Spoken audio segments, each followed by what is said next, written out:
The day my wife, Evelyn, discovered I had a rebirth system, she started killing me. Over and over, all for him. Her long-lost love. The first time, it was a carbon monoxide leak while I slept. The second, a hit and run she arranged. Every death was different, but one thing never changed. We both looped back to the beginning, to the same starting point. When I confronted her, my heart shattering with each word, her explanation was a chillingly simple blade to the gut. Leo isn't like you, Ethan. You have endless chances to come back. He only gets to live to 22. And so, every time, in the very moment Leo's last breath rattled in his chest, she would end my life to reset the clock. I tried to run, to escape her, but I wasn't from this world. No matter how far I fled, Evelyn always found me. But after my 100th death, something new happened. I unlocked an achievement. Host, you only need to die one more time to return to your original world. Evelyn was already plotting the next reset, completely unaware that for us, there would be no next time. My eyes snapped open. I was back in the house I shared with Evelyn. There was no joy, only a hollow numbness, as I stared at the enormous wedding photo hanging on the wall. In it, we were cheek to cheek, the very picture of devotion. Back then, the city's elite all whispered the same story. Evelyn Hale, the heiress to a fortune, was madly in love with me. She had to be. Her grand gestures were the stuff of legends. She'd bought out every luxury car dealership in the city to serve as my personal garage, and sunk $1 billion into my fledgling startup just to see if it would float. I believed she loved me too, wholeheartedly. But everything changed the day Leo returned to the country. Just then, the front door flew open. Evelyn's eyes scanned the living room before locking onto me. She strode forward, collapsing into my arms. Ethan, you're still here. Thank God. Her arms tightened around me, a crushing force, as if trying to merge our bodies into one. Anyone else would have thought it was an embrace of relief, of affection,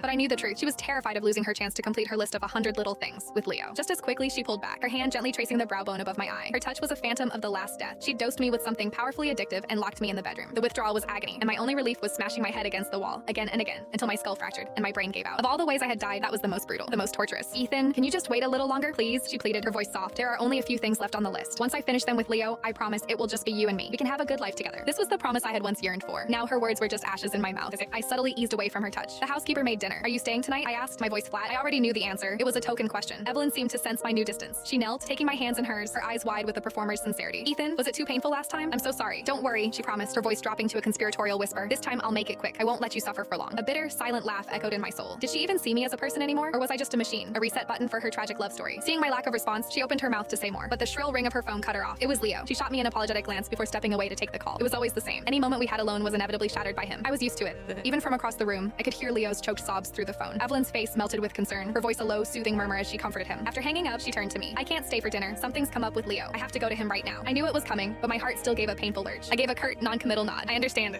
She grabbed her cashmere coat from the sofa and headed for the door, then paused, as if just remembering I was there. She glanced back. You just wait for me at home, okay? Then she was gone. Her departure as swift and final as all the other times she'd left me behind. But this time, a genuine smile touched my lips. This time, I was the one leaving her. It wasn't long after Evelyn left that I began to plan my own exit. I wandered aimlessly into the kitchen, my eyes landing on the long, gleaming blade of a chef's knife. It was a custom piece commissioned by Evelyn from a master craftsman. Also, her sashimi would have the perfect clean cut. It had also been the instrument of my 10th death. She'd been clumsy then, new to the act of killing. Each cut had been a slow, agonizing torment that lasted for what felt like an eternity. My gaze drifted to the deep stainless steel sink. She'd held my head under the water in that sink once, the life bubbling out of me in a desperate, silent scream. I'd experienced a grim variety of endings. I'd even been thrown from a skyscraper. To avoid a public spectacle, I decided on the cleanest, quickest method I could think of. A handful of pills with a bottle of vintage red. I just pulled the wine from the rack when my phone began to buzz with messages from mutual friends. What the hell is going on with Evelyn? She's all over the gossip sites with Leo. I thought you two were inseparable. Is something wrong? Mixed in with the concerned texts were the sneering ones, telling me my dream of marrying into wealth was over and it was time to wake up. I clicked the link one of them sent. News alerts exploded on my screen. The internet was flooded with paparazzi photos of Evelyn and Leo, holding hands under a sky full of fireworks. A passionate kiss in public. I knew what it was. Number 98 on their list. Flaunt their love for the world to see. It didn't matter how reckless they were. One reset and the world's memory would be wiped clean. Just then, a new text came in. It was from Leo. Ethan Foster, I'm never giving Evelyn back to...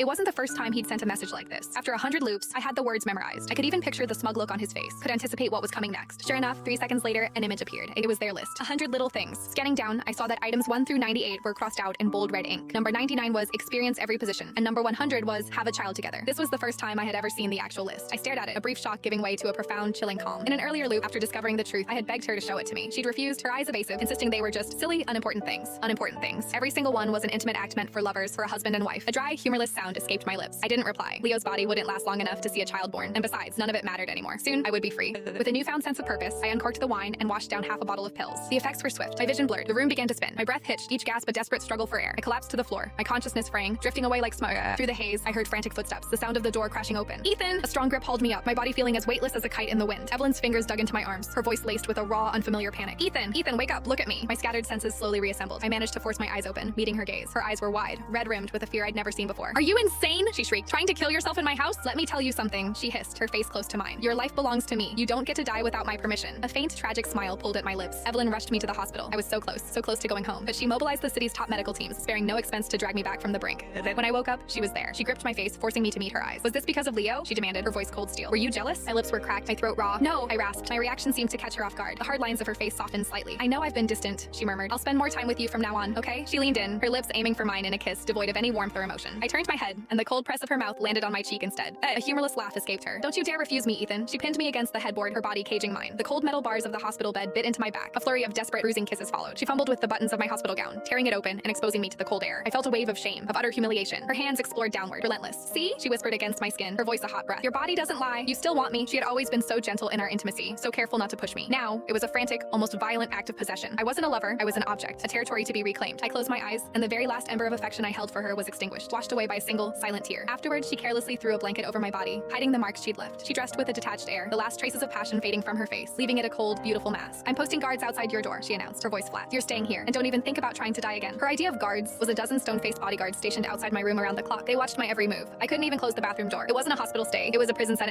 My plan was delayed, but I knew my chance would come. On Leo's birthday, she would still kill me, just as she always had. No matter how I died, I would finally go home. The thought of waiting, however, was a gnawing frustration. When I was finally discharged, Evelyn abandoned all pretense. She had me bound like an animal and thrown into a small dark storage room in the basement. A maid brought my meals, spooning them into my mouth as if I were an infant. I ate, slept, and relieved myself in that one small space. There was no escape, no visitors. After a few days, I could smell the sour stench of my own filth clinging to me. The maid would pinch her nose every time she entered, her eyes filled with disgust, as if I were a pig waiting for slaughter. Evelyn rarely visited. Once, in a moment of sheer desperation, I begged her. When can I die? Just tell me when. Death was no longer a terror. It was my only hope for liberation. Her reply was a casual, devastating blow. When I'm pregnant with Leo's child. Again and again, she ground my dignity into the dust. Somewhere outside my prison, they had completed number 99. Now only the final act remained. She knew better than anyone that Leo would never live to see his child born, not in this lifetime or any other. But her obsession was a fire that consumed everything, and she was determined to make everyone pay the price for it. The room had no windows, only a single dim bulb overhead. My days bled into one another. Eat, sleep, eat, sleep. I lost all track of time, of day and night. One day, the maid was forcing food into my mouth when a wave of nausea hit me. I retched, spitting the food onto the floor. She cursed, grabbed a fistful of my hair, and shoved the spoon back in my mouth, forcing it down my throat. The nausea intensified, and I could only curl into a ball, vomiting until nothing but yellow bile came up. Seeing me heave until I was empty, she finally panicked and called the family doctor. Suddenly, the tiny room was filled with people, but Evelyn was not among them. With me too weak to struggle, the maid finally untied my ropes. My body was limp, and I slumped against the wall, letting them prod and examine me. After a series of tests, the doctor spoke in a low, somber voice. Mr. Foster has late-stage liver cancer. Liver cancer? The word struck me like a physical blow. A tremor ran through me, all other emotions replaced by pure, unadulterated shock. This had never happened in any of the previous 100 loops. This time, I had a terminal illness. The shock quickly curdled into a deep, crushing despair. It seemed fate itself was conspiring to keep me here. I closed my eyes, a tear tracing a path through the grime on my cheek. A wild thought flickered through my mind. If Evelyn knew I was sick, truly dying, would this time be different? After the doctor left, the maid sneered at me. Still think you're the high and mighty Mr. Foster? Don't think getting sick will earn you any pity from Miss Hale. Let me tell you, she and Mr. Leo are inseparable these days. She hasn't thought about you once. She punctuated her words with a vicious kick to my side. I instinctively curled tighter, protecting my abdomen from the searing pain. When she was finished, she leaned down, her voice a venomous hiss. You keep your mouth shut about this, and I might just make your last days here bearable. I nodded weakly, and I saw the relief on her face. The staff, terrified I would use my illness to regain Evelyn's favor and expose their abuse, conspired to keep my diagnosis a secret. From that day on, the food they brought me was barely edible, but I forced it down, choking back the nausea, determined to stay alive long enough for Evelyn to finish her gruesome task. She never came. An eternity seemed to pass. I started to believe I would rot in that basement forever. Then one day, the heavy door creaked open.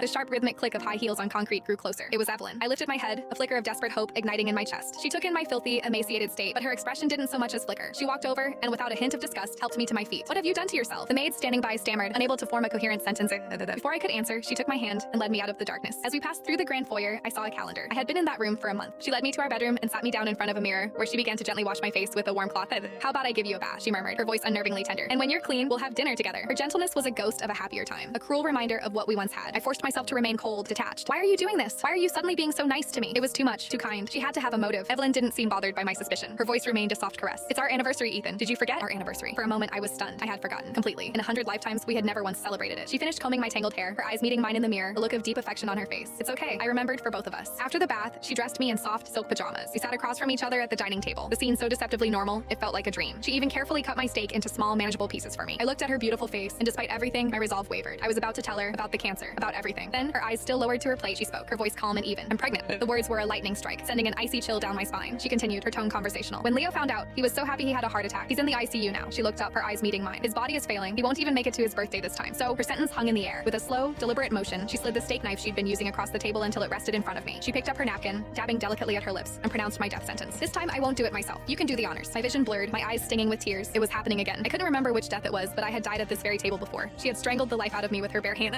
To think, after all my waiting, I was expected to end it myself. The last fragile thread of hope inside me snapped. Aren't you afraid? I asked, my voice a ragged whisper. What if this is the last time? What if after I die, there's no more rebirth? A flicker of annoyance crossed her face. She reached across the table, grabbing my hand and forcing the knife into my grip. She guided the point until it rested directly over my heart. Don't be dramatic. We'll see each other again in the next life. I let out a shaky laugh. No, we won't. And with that, I closed my hand over hers, driving the blade deep into my chest. Blood bubbled up, spilling from the corner of my mouth. With my last bleeding breath, I looked into her shocked eyes and offered one final taunting truth. Congratulations, Evelyn. Your child is now fatherless.